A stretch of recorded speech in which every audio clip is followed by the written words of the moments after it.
Now South Park's back. Oh my days. Yes, it is. So I'm probably going to have to spell this out after I've announced what this title's called, because you'll get the wrong impression. And clearly they've done this on purpose, so well done South Park. So the new game, obviously they had the Stick of Truth, which was the one based around kind of medieval roleplay. Now they're all superheroes, and it's called The Fractured Butthole. So The Fractured, then Butt, B-U-T, then Hole, W-H-O-L-E. Just wanted to confirm that. Yes, but it's definitely a very clever play on I wonder what they were trying to say with part. that. But this from just 5 minutes of the trailer, from actual footage of the game, it looks hilarious. Cartman's basically running the show down in his little HQ. I'm not probably going to announce what his superhero character's called, because that's a bit borderline, to be honest. And yeah, you can choose from 12 different superhero classes and upgrade them as you go. There's the turn-taking combat's still there. You've also got the addition of time and space, so you can kind of move around and select certain areas where you're going to fight. It does look funny. I think that's one of those games where it's quite simple, a simple game, but if you're a South Park fan, you're just going to be howling yourself for like a few hours playing this. Yeah, definitely. I mean, that's what I thought when I was watching the trailer. I just laughed the whole way through. I was like, it's South Park in a game. Yeah. What more could you ask for? You know, there's the sense of humour, the classic South Park sense of humour there that any fan of South Park will just, you get to live in that world that you enjoy watching. And, for me, it looked really fun. I definitely want to play it. Yeah. I think, to be honest, for me, that was the highlight of the Ubisoft press conference. I just couldn't stop laughing. Yeah. It's just, alongside those games that are hard and difficult, you need a game that's funny, that makes you laugh, that doesn't take itself too seriously, and South Park is definitely that. Yeah, absolutely. Briefly talk about Steep, which is a new action sport open world adventure. Wasn't really... I mean, there was lots of people going, wow, this looks amazing, but it was a bit it just reminded me of Shaun White snowboarding, which came out on the 360 a couple of years back, where you have that freedom to go and, fair enough, there's a few kind of snow sports you can take part in, but I think I'd just get bored of this, to be honest. Yeah, for me it was a bit, it couldn't really decide what it wanted to be, because it was somewhere between SSX and... an environment game. Yeah. Because, sometimes it was, look at this amazing jump we did, or look at how we fell off. But then, look at how beautiful the mountains are around you. And, yeah, the mountains look great. But, that doesn't tend to be why I play a game. I don't want to play a game just to look at the surroundings. I want to play a game to, really get into it and actually play it. So, for me, it was... yeah, somewhere in between genres. Yeah, it's we'll see how that one goes, but I'm probably not going to worry too much about trying that one out. Ubisoft also announced Ubisoft Reflections, which is I believe is the Ubisoft developers based up in the northeast. A sequel to Grow Home, which is called Grow Up, where Bud the robot will be jumping, gliding, bouncing, hoisting his way up various obstacles to try and reach the moon. There's also going to be a new Trials game, which is Trials of the Blood Dragon, which has launched now. Moving on to Bethesda. Now, big news for Skyrim fans that they've now announced that the remastered version is going to be available on PS4 and Xbox One, which the crowd went absolutely mental by the sound of things that I heard. Well, I think I did as well, to be honest. The game's not very old. It was only released in, I think, 2011. Yeah. But I think it's probably the most popular one in the Elder Scrolls series. Yeah. And I loved playing it. It's absolutely amazing. I put, I don't even know how many hours, too many probably, into that game. Because there's just so much to do. There's always more to explore, and it's definitely really exciting. They showed the comparison between the game on PS3 and Xbox 360 and how it's going to be on the new consoles. And I really like the changes they've made. You know, visually, again, it looks visually incredible. beautiful. And the new aspects of lighting and stuff that they've added that's come to the next gen consoles that we didn't have when Skyrim was originally brought out. Yeah. And I believe it's also going to have all the DLCs included with it, which would be really good. Yeah, really good. I was hoping that they would maybe add some new gameplay to it, maybe like a new DLC that we hadn't seen before, because as much as I love the game, it isn't that old. And, you know, so it's still familiar to people. It's not like a whole new game because it's still quite recent. Yeah.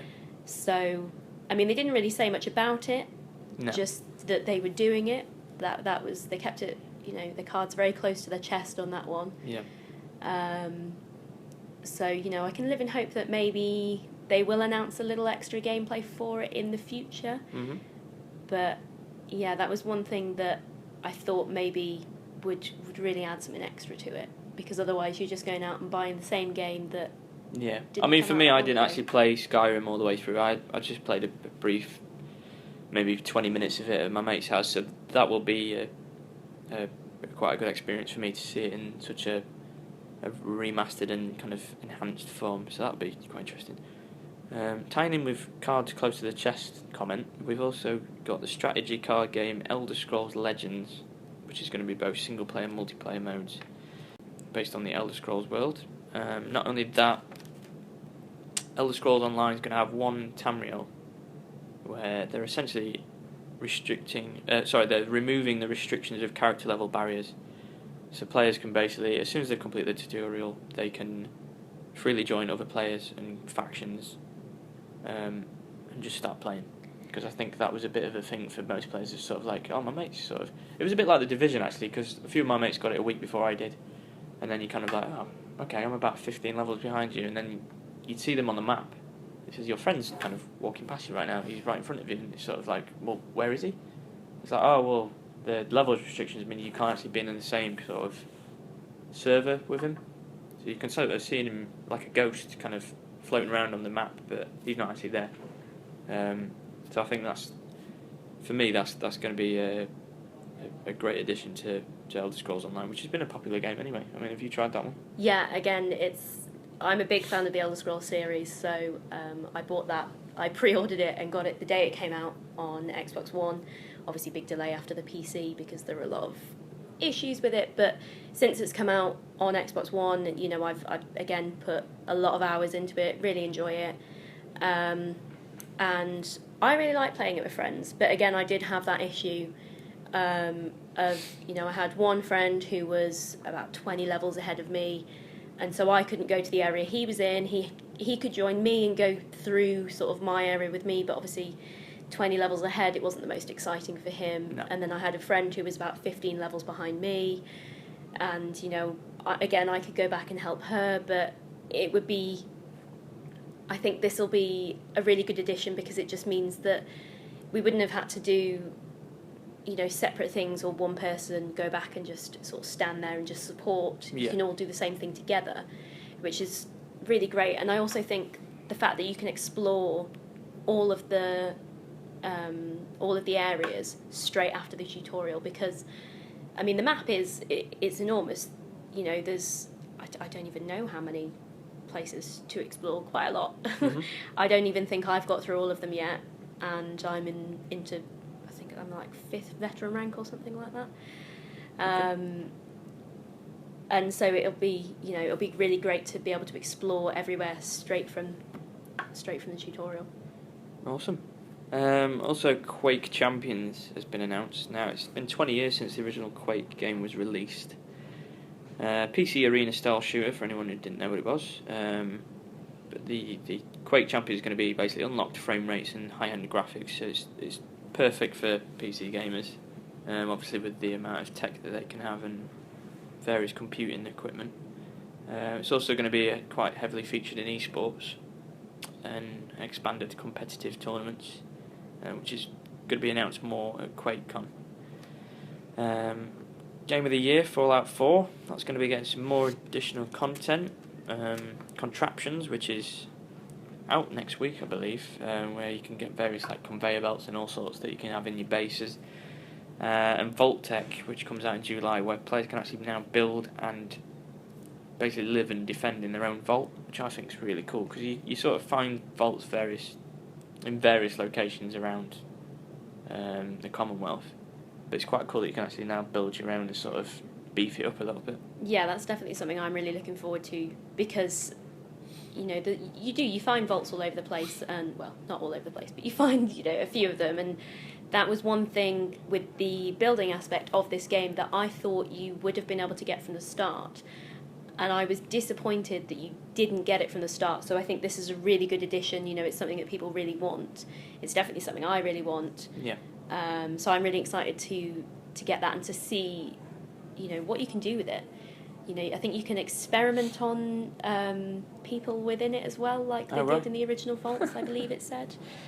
It's essentially going to be a bit like Fallout Shelter, which they released prior to Fallout 4's release as well, which was on Android and iOS, where you could essentially look after your own shelter and raise your dwellers. And actually that's had an update coming, or will be coming to it, where you can send out people to explore and go on new quests. But it is essentially that, where you can sort of you'll have so many people under your roof, and you've got to make sure that you've got enough kind of equipment for them to eat, drink, defend themselves, experiment on. And I don't know if it's going to be like Fallout Shelter, where you can create baby dwellers, possibly, and then kind of have to wait and see, I suppose. Yeah, there you go. Doom and Fallout 4 are also going to be available on VR. Now, they've officially said that Fallout 4 will launch on HTC Vive next year. There's not actually been a confirmation on what's happening with Doom. I know they were trying it out on the show floor at E3, so I'm sure they'll work that in, because Doom's definitely one of those games that needs to be in VR, because that's going to be insane, just seeing the amount of gory detail and sort of like another first-person shooter which suits it. Yeah. Fallout 4 as well, which exploration kind of Fallout, seeing that in VR would be incredible as well. Yeah, that announcement was really exciting, really great. Although there are aspects of it that I bet will be terrifying, like coming across a Deathclaw in VR. I'll just be like, no, I don't want to do it anymore. Yeah. But no, I think that's really, really good announcement. I mean, a lot of the press conferences focused on VR this year, because obviously it's developing, and it's nice to see that some of our favourite games will be coming to it. Yeah, absolutely. Dishonored 2, that was announced last year, but there was more gameplay this year, and showed an actual level from it prior to its release in November 11th actually, for PC, Xbox One and PlayStation 4. 2 characters to choose from. Plays Emily Caldwin. She was the Empress of the Empire of the Isles. That's a bit of a mouthful. She was a young girl in the first one, but she's 25 now. She's developed some sort of dark ability to I'm not sure what it is really, but you can kind of pick people up and throw them about and all sorts. And also you can play as Corvo Itano, who appeared in the first Dishonored game. Very similar kind of steampunk look to this, like the first one, which is quite enjoyable. And also how your actions, you can approach a level probably at least 4 ways, and how you go about it will affect the environment around you. I know in the first one, if you killed certain people or let them live, there's like an infestation of rats around the town and stuff like that. So. Yes, there does seem to be less rats in this one. Yeah. Which is good, but then there does seem to be some sort of blood fly. Yes. That looks. They do not look very nice. They remind the ones of Fallout, which get in your face and you're like, get off. Prey. Now, this is actually a reboot, I believe, because there was a Prey game originally released on the 360, which was probably one of the first games that actually came out on it, which is sort of it looks like a Doom meets Dead Space first-person action game, which is set in 2032. So there's not a lot on this at the moment. There was a bit of a brief trailer, wasn't there? It does look good. Yeah, it certainly was intriguing. Again, it didn't give much away. It just sort of made you wonder about it, which I suppose that's what they want you to do, really, isn't it? He just kept kind of waking up in some sort of Groundhog Day, didn't he? Yeah, there's some sort of like thriller style. So yeah, I'll definitely be on the lookout for more from that because it's certainly very intriguing. Yeah. Quite different. And before we move on to EA, I saw a tweet actually from @bsanbizzle Sanborn, I think his name is on here. He tweeted Bethesda saying it's your responsibility to do better, and then tweeted a picture of what we believe is the E3 2016 press conferences where they announced new IP or existing IP, which is basically announcing new games or just adding to existing ones. Interestingly enough, Bethesda didn't announce anything new. Everything they talked about was already previously out or an update of what was already announced. Now, it was an impressive conference, but do you think they probably could have done better there? Maybe announce something new? Well, maybe, but at the same time, these are games that people love. Yeah. And this is what people want, so there's no point just announcing something new when you already know what people want. Why not just give that to them instead? Absolutely. You summed it up in one. Yeah, I think the newest IPs, which were the highest percentage of new IPs announced, was at the PC Gaming Show, which was various indie titles, I think, so that's probably why that was at 62% rather than 0. High. Yeah.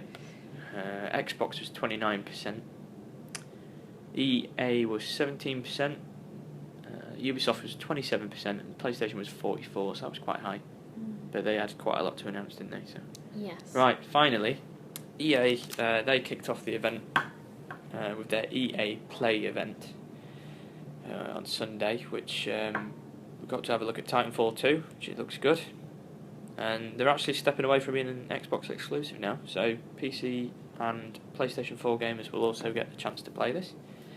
6 new Titans available, all with their own unique traits, customizable perks and weapons. Also looks like there's some sort of grapple hook featuring in this one, which sounds like sort of that Call of Duty thing that's going on. Yeah, I did think actually when I was watching the trailer that parts of it looked a lot more like a traditional first-person shooter game.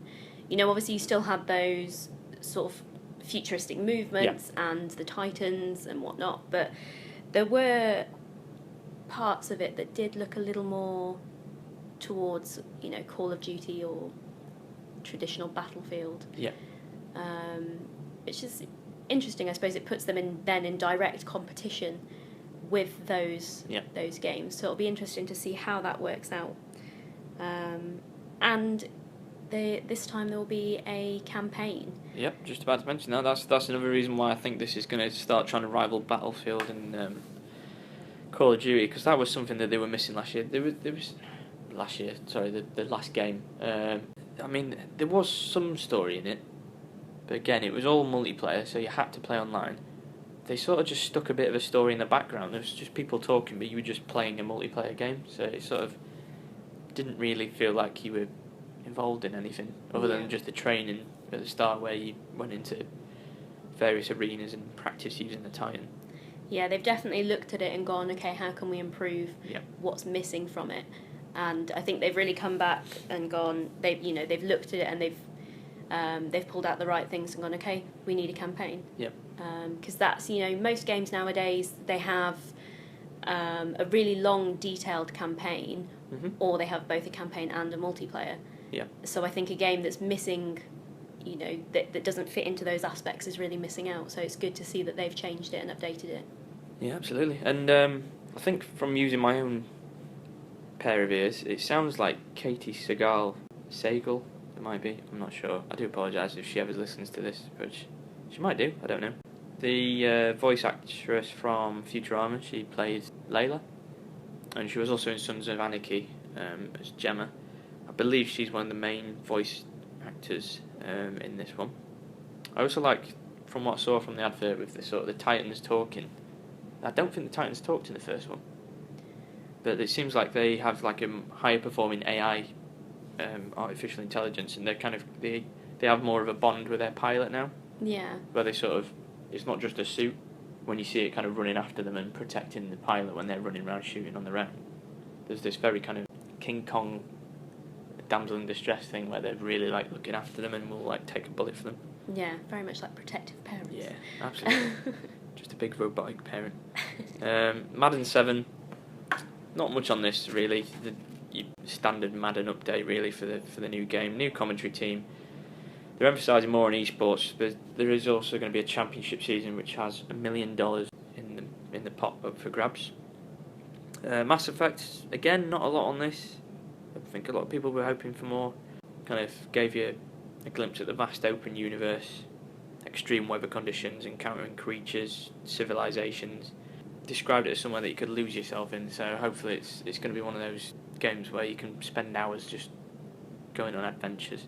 Not so much just talking to everyone, having 4 options on how to say something. And play to give, quite a unique new feature, should I say, for them, where they're basically helping out charities through players' actions.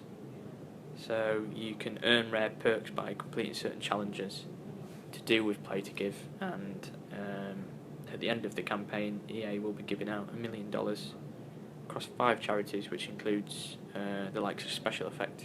They're all kind of gaming-based charities, so it's good to see that the money's going somewhere. FIFA 17. Now, this has been something personally that I've been craving for years. That we've now got a story mode. Have you heard much about this? Yeah, I did watch the trailer. Not your cup of tea, though. Well, you know, I've played FIFA here and there, but it's not one of my favourite games. I think it'll be really interesting to see how they do it, because obviously on the trailer it showed, you know, you get to play through and play as the player in the games, but there's also a lot of off-pitch action as well. So I'm really interested to see how they do that, how they develop that, and how they tie it in, because obviously it's a football-based game. Mm-hmm. So they've got to try and get that balance between people playing football and the off-pitch stuff, because obviously that ties into the campaign nicely. It goes into the story mode. You know, you need to do those bits, but I am worried that people may think it's too much away from the football stuff. Yeah, I mean, because one of my other favourite EA Sports games was Fight Night Round 3, and that had a story mode on it, where you basically, probably a similar concept to this really, where it's kind of rags to riches and something goes wrong in the middle and then you work your way back in. But there was quite a lot of cinematic videos, but then other than training, you were literally just in the ring. There wasn't any kind of walking around or anything like that, which I think will probably be the same with this, to be honest. I think you'll do all your talking on the pitch. You'll be put in certain scenarios where you might have to score a goal at a certain time, or you'll be able to choose which team to go to and stuff like that. I think the fact that they've got 4 Premier League managers now appearing in the game, Jose Mourinho, Jurgen Klopp, Pep Guardiola and Arsene Wenger, probably to do with those teams, there'll be something in the story, rather than just having 4 random kind of managers in the game. EA Originals, helping hand for smaller developers. Basically, they're offering them a level of security as well as platform for promoting and publishing. One game that featured, which I love the look of, which is Fe, F-E, Fe, or Fee. Players control a small cub who wakes up in a forest with no knowledge of his surroundings, and you essentially move through the game in sort of a stealth adventure with no narrative, just kind of that calming sort of Ori and the Blind Forest sort of music, and you have to interact with songs within the forest to progress to new areas, which sounds really nice. It sounds like one of those indie games that it's probably going to pick up an award for being like Indie of the Year or something like that. I think it's going to be it's definitely one to watch. Moving on, lastly to EA DICE, they talked about Star Wars. Battlefront's getting some updates. Now, more to the point of why I'm so excited about this Star Wars announcement, Visceral and Respawn are working on some action-adventure Star Wars games, which are going to come out in 2018, which I am so giddy about. We've been crying out for a third-person or first-person adventure Star Wars game where you kind of be your own character and go out somewhere, and you can either, maybe even, choose a sort of a faction, sort of like a Jedi or a Sith or a pilot, or just a soldier, something like that, where you develop them and work up like a skills tree. I know you've got like Knights of the Old Republic online, but for console gamers, this looks. I mean, they showed a snippet of one of them where you're kind of walking out of a hut on. It looks like Tatooine or something like that. There's the TIE fighters flying across, and I was just like, oh my god, it looks amazing. So hopefully they'll announce more on that. I think they're going to talk more about it in the new year, but that's still quite far off. And also Battlefield 1, powered by Frostbite. It's going to have a vast amount of vehicles, vast amount of weapons and vehicles, including a blimp, and extreme weather conditions, which is going to make things interesting, especially when you're in a 64-player battle. Yes, that sounds absolutely crazy. Mental. Really interesting, again, because it's so different, but I suppose Battlefield maps they do tend to be significantly bigger than most other shooter games. So I suppose it'll probably work a lot more naturally in that sense, because there'll be a lot more space to play in, so it probably won't feel quite so crowded. But yeah, I'm really excited to see how that pans out, because to me at the moment I'm just thinking, oh my goodness, that sounds frantic and crazy, and I want to play it. Yeah. Because frantic and crazy is pretty much how I play shooting games. I mean, out of Battlefield and Call of Duty, I think I prefer Call of Duty 1 because the maps were smaller. Because every time I went on Battlefield, I found that so you're at this side of the map, they're at this side of the map, and you're kind of racing towards the middle to have like a big fight. And I'm like, I haven't even made it across some sort of open plain, and some like helicopters just gone, or some jets just gone, and taken me out. I'm barely getting to the action, and I'm already getting taken out by people who've like probably raced in, got 10 kills, and have now got access to a stealth jet. And there's little old me kind of like trotting in, like, right, okay, we're going to take out, bang, gone. Whereas with Call of Duty, you tend to have that sort of, you rush in, and within about 10-20 seconds, you're all sort of in the main, sort of the battle zone. Yeah. Which is what I like. It'll be interesting to see how they tie in the big vehicles. Yeah. The airship, the battleship, and the train. Obviously, focusing on different maps in different areas. The water one, air one, land one. I mean, the airship in the footage that they showed, I think it's got like turrets on it so that you can shoot people, but obviously people on the ground can shoot at it, and can't really miss a blimp, can you? No, you wouldn't think so. I mean, the shot that they showed of it as it blew up and just fire just engulfed it. I wonder if you'd be able to actually escape that, maybe kind of parachute out of it, or you just kind of go up in a big ball. I know that if you spawn on the airship, you can parachute down, so I assume that you have a few seconds and jump out. Yeah, because I think it sort of explodes from the front, and then the fire just sort of goes backwards. But it's hard with those sorts of things, because obviously if somebody's up on an airship, they're a much harder target, and you're a much easier target on the ground. Yeah. So it'll be interesting to see how that works out in terms of advantage and how you get them. Okay, well we'll wrap it up there. Thanks for Chantel for coming in again. If you want to catch up on all the latest news and anything that we've been talking about here about E3, if you visit the CIN Video Games channel, one of the links is www.tamworthherald.co.uk/video-games. So we shall, we'll see you soon for the July podcast.